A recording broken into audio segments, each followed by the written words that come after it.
locks in the Riven, or theoretically. Maybe look to make a dive. Well, it might be Clit's Clid that comes here. in first, exactly right. Gets the flash knockoff, and Viper should be going down. Lahens just has to watch as the Talia bites the dust. 2.5 minutes. And you read the same thing that SKT did. They look at the Things like that. As Tarzan and Clid are once again going to find one another. That is great reaction time there from Tarzan, who wants to get the cocoon off. Lands it, but that's on a minion. It's not what you want, and that's the second kill for SKT. The flash from Lahens. Once the kill under Clid. He does so much damage. This hasn't happened yet. Right, Worldender does come out on the top side of the map as Khan hasn't used his yet. They're trying to fight this one out. Sword should be able to get there. Wind Slash comes in, but it's not late enough. Look at that health bar. Gets himself the shield. Not enough. Sword gets the 1v1 solo kill. And I mean, that's a really key solo kill right now. Finds an ultimate position. Throws it out. Doesn't land it onto Clip, but there's the Dark. We've got the man drop. Lahens doesn't land the damage, but Clid has nowhere to go, and Faker can't affect anything now. This might be the Griffin turnaround. when Seraph's transforms and second item completions means you can't play the lanes the same way.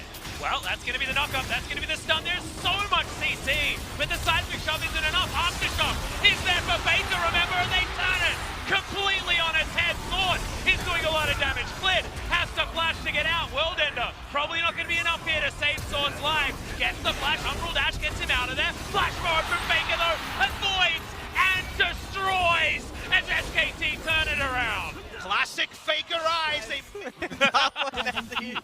It's just idly sitting up there, chipping away at the turret. He's got thinking about he's Jin like, Air I've got a days. global ultimate, guys. It's How okay. far he's Just come. make sure you fight them in a specific area. As Lahens turns up and says, "This is my area." Immediate cleanse, but the ignite comes in afterwards. Aftershock Brock solo kill for the Pantheon. Is this my solo queue? What's happening? Well, it's a kill. Gold. You don't have to fight if you don't want to. Well, Khan, he's going to start a fight here, but just immediately gets evaporated. Clint now tries to get out, locks himself in with the Cataclysm, and it's Teddy here with the damage. The Silas is going to fall. The Black Sword from Lahens gets a double on this Pantheon. Teddy turns it, gets himself the stun. Knockup comes in, and that's another one. Viper finally getting in amongst this fight. There's another one going in the mid lane, though, and Sword gets rid of Faker. Viper now trying to get out as Teddy is turning it now. It's his turn to carry. Gets another one. Sword, can he get the 1v1? And I think the answer is no. The SKT gold lead, it's massive for them. Well, Tarzan's going to try and make this a 50-50. Sword diving on forward. There's the man drop. Weaver's wall. All of the buttons are being pressed. Sword going down to the world end, and the AoE's finally getting in there. Lahens not doing enough damage, and Khan says the last fight was an illusion.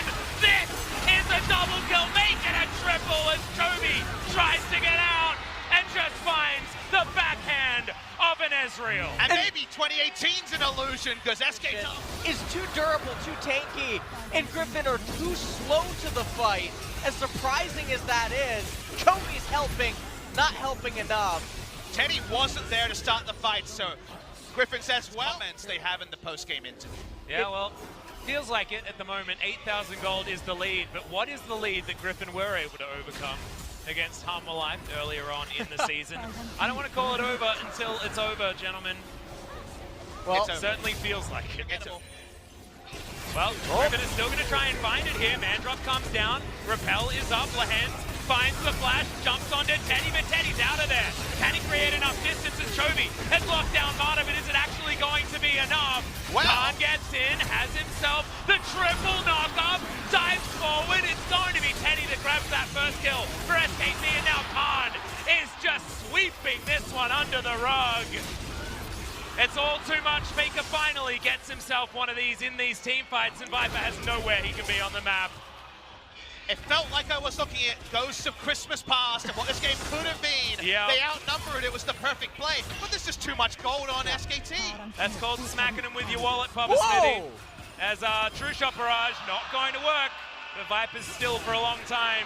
See your death and see your defeat in the LCK final for Spring 2019. Spring often does this to us, gentlemen. We often get the quick ones in the early stages of the year, but this is one that I don't think anyone expected.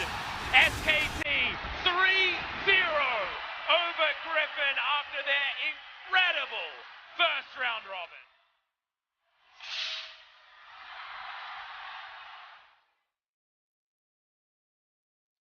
Give them their moment to bask in the afterglow. SKT have destroyed Team Griffin to register their spot at the mid-season invitational and also their return to the LCK Grand Final after a forgettable year where many people jumped off the SKT hype train. They return in emphatic fashion, and all I can come away with is to ruminate on the fact that Korea has had a real half a decade of dominance. But was that a Korean half decade or an SK Telecom T1 half decade? Because yes, Samsung got over in the final against SKT, and EDG pulled out a Morgana mid counter pick to take down SKT in a game 5. But notice the name always there when Korea's in the final. SKT, SKT, SKT. SKT have been the one to wear the crown of Korean dominance, and the pretenders around them, like Kingzone Dragon X and every other team, have never been able to be the one of Korea. SK Telecom T1, they are the one of Korea again, and they come in on a wave of momentum at the mid-season invitation. SK Telecom, this has truly been